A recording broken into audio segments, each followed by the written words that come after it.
Many years ago, I was lucky enough to meet Jim Rohn and to undertake one of his workshops and to buy his tapes. And honestly, it's an opportunity I will never, ever forget. And he said something that I've always remember. He said, "We are the average of the 5 people we spend the most time with.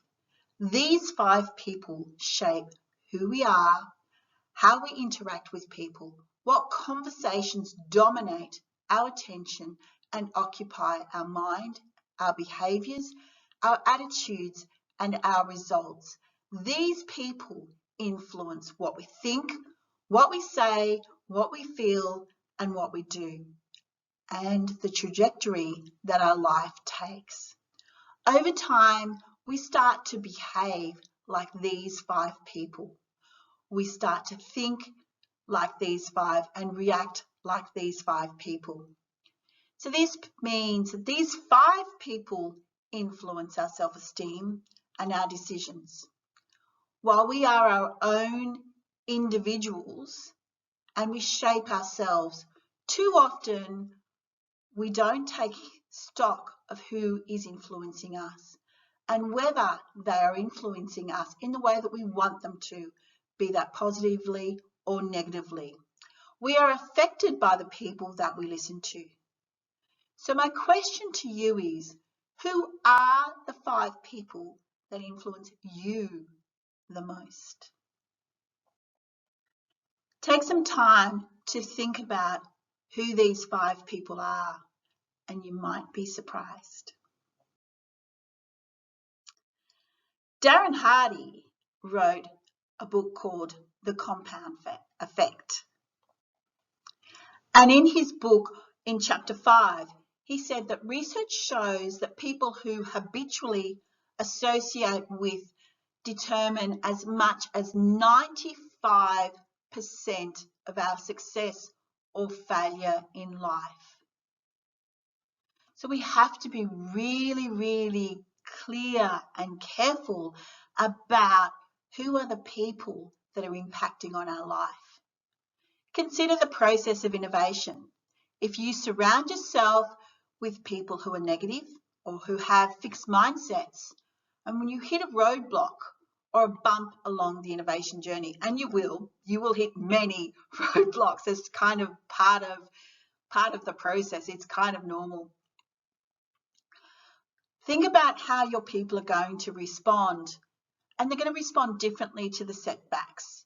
Now, those with negative mindsets are going to respond very differently to those who are positive, full of energy, ideas, and solutions on how you overcome the setback. The 5 people who we interact with the most impact on how we respond. So I urge you to take stock, to look around and ask yourself, who are your 5? Take control of your 5 influences. It's up to us to make a conscious effort to determine the 5 people that have the greatest impact on us. And I know I do this myself. It's about protecting your mindset and to look at what's holding us back or what's propelling us forward. We often have to look at who's influencing us, who are our 5.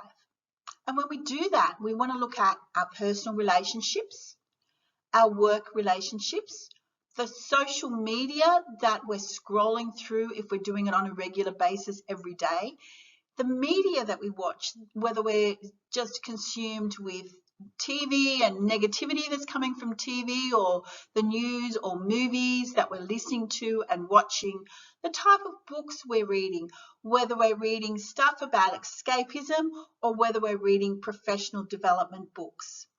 How much these all have on us and influence our habits, whether they be people or information, we need to take stock. And I urge you to do the task associated with this video and take stock of what you do for a week and who and what you're listening to. See what you read, watch and do. Who is influencing you? How often are they influencing you? Take stock to see if they're actually people that you want to be influencing you, because it's up to you to carefully protect yourself. It's up to you to decide who's going to influence you, because it comes down to where do you want to go. Don't leave it to chance.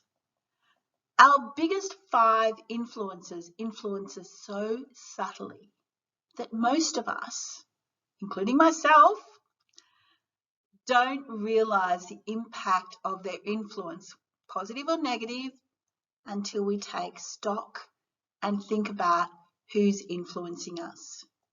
So to take stock and control of our 5 influences, first we have to take a good look at our lives and identify who those 5 are and how they're impacting on us. In the book with Darren Hardy, so jump into the Compound Effect, chapter 5, and he talks about how to categorize these influences as positive or negative, or having a big influence or a small influence on your life.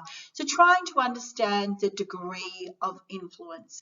And we've got an activity for you to complete here, so you can utilize that activity to help you do this process. So I want you to think about who you admire. I want you to think about who raises you up. Think about what characteristics these people have that you admire. These might be people that you work with. They might be people that you would like to work with at some point in the future. They could be people that unfortunately have passed away. They could be authors of books, family members, friends. They could be people within a social media group that you belong to that deliver inspirational messages to you on a daily basis. They could be people that challenge you. People, you know, those people that ask more from you that you think, particularly if you've got a coach, that you think, oh, I can't do, I'm at my maximum. And then your coach urges you and asks more from you and provokes you and pushes you, and all of a sudden you surprise yourself and you're doing more than you thought you could. And they help you to grow and professionally develop. You want to make more room in your life for these people you admire. The people that have the characteristics that you want to strengthen yourself. Identify these sources of influence, whether they're people, books, celebrities, social media groups, colleagues, family members, friends, whoever they are. Make time for these people that you admire. Expand your circle. Expand your current associations. Expanding your circle of friends and expanding your associations helps you with your growth mindset, and it helps you to consider the areas that you might be a little weak in and that you want to improve in, and to strengthen. Look for these people groups, professional development books, professional development groups, classes, networks. Join a business network. Find a mentor who can help you grow and strengthen in the areas that you want to improve. Create a circle of excellence by purposely expanding your circle to include aspirational people, inspirational people that will help you to develop and grow.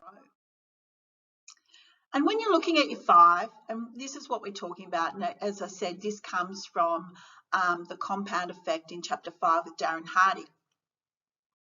He talks about in his book about there are people that you can spend 3 weeks with, 3 months with, 3 days with, and 3 hours with. And he talks about reducing the time with those who don't serve you well. So if you're spending a lot of time with somebody that really isn't serving you well, you want to reduce the amount of time that you spend with them. Maybe turn them into a 3-minute friend or a 3-hour friend or family member, depending on who that person is. And maybe because you want to actually get them out of the big 5 influences. So you want to reduce that time that you spend with them. Decide how much time you can afford to spend with people that don't serve you well. Remember, the more time you spend with people, the greater the influence they have on your life. You may want to consider who you reduce the amount of time that you're going to spend with and who's not serving you well. So these might be people that are always, the negative Nellies, those people that are always negative, that everything's always wrong with their life, or they've always got some drama happening. These are the people that have a fixed mindset that nothing's ever going to improve, nothing's ever going to do. It always happens to me. It doesn't happen to other people, just me. Those people, they're not open to new ideas, new possibilities. They don't take charge of their own life. They might be people that you want to move away from. And sometimes this isn't easy. And if these people are family members, sometimes you can't move away from them completely. So it's about reducing time with them. And it's about you taking control of your own life and thinking about who's influencing and how they make you think, feel, and behave. So keep away from people who try and belittle your ambitions. Those small people that always do that, but the really great ones that make you feel fantastic and that help you to become great, they're the people that you want to hang around with. They're the people that you want to make more time for in your life, so they have the greatest influences over you.